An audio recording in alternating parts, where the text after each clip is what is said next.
Let's change this channel. This shit is too depressing for me. Switch her lips of one to muffled screams, her head forced down.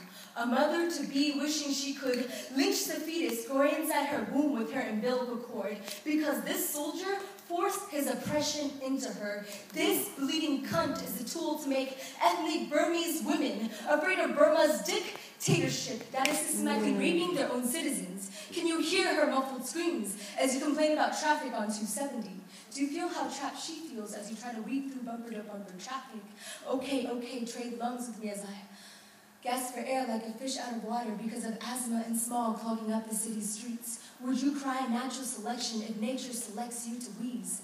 Let's switch next to the man named Baruti living in Uganda. Would you stick your neck out to be hung? Would you be angry at the 3 American evangelical Christian missionaries coming to your country, telling your people that the gays started the Nazis, despite Nazis murdering gays in Germany? Saying the love you naturally feel is infectious like a disease, but this disease is a choice they believe.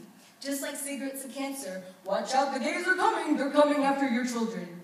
Would you argue the absurdities when the normalcy is lifeless bodies dangling on trees? Would you wonder who the next they will be? The next leper, the next witches, the next chink, the next spick, the next faggot, the next terrorist. The next person who doesn't look like me. The next person who doesn't think like me. So next time you're bored, uncage your soul and embody another's body. Woo.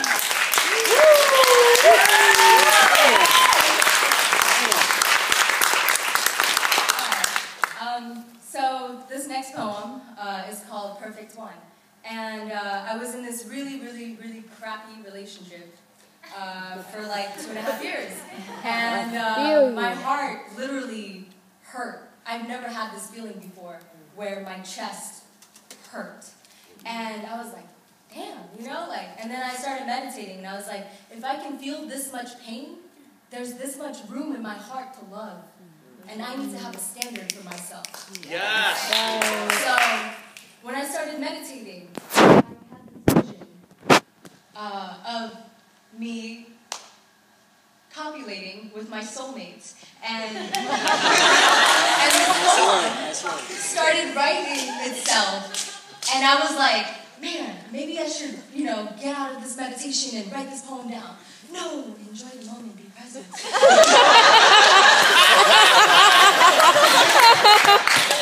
And no, go write this poem. No, enjoy the moment.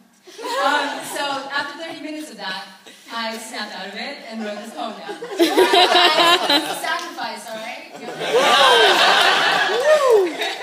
All right. Perfect one.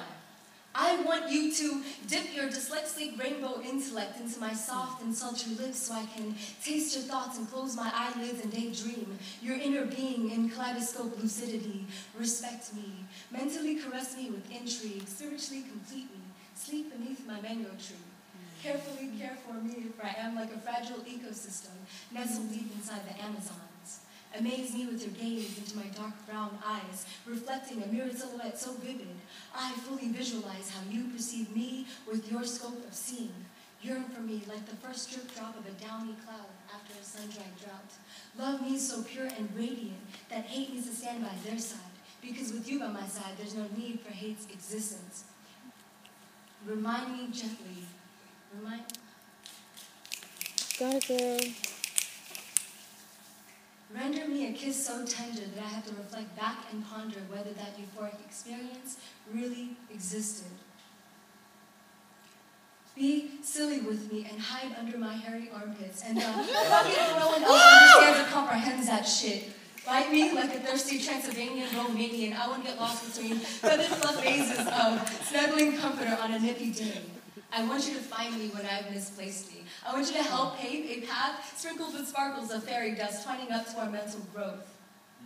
Moons will be full when we skinny dip. Even though we both don't know how to swim, float free with me along river bends in our makeshift bamboo raft. Oars non-existent, yet this persistent current flows you and me together, holding perfectly fitted hands, aspiring to do nothing but live, learn, love, change, and be. Perplex me with your abundant, unconditional love, leading me to feel so indescribably fulfilled that words cannot even fathom this state of being. Enchant me with your unencumbered ways of teaching me. Incant me your mantras and meditate with me, releasing our auras of colors flowing so brightly that we make Aurora Borealis jealous. Make love to me until our pineal glands both reach kundalinis of supernova beauty, sweat trickling, levitating on tie-dye bubbles until our soul emerge freely into one higher being. Come here, don't you know you are me? Thank you.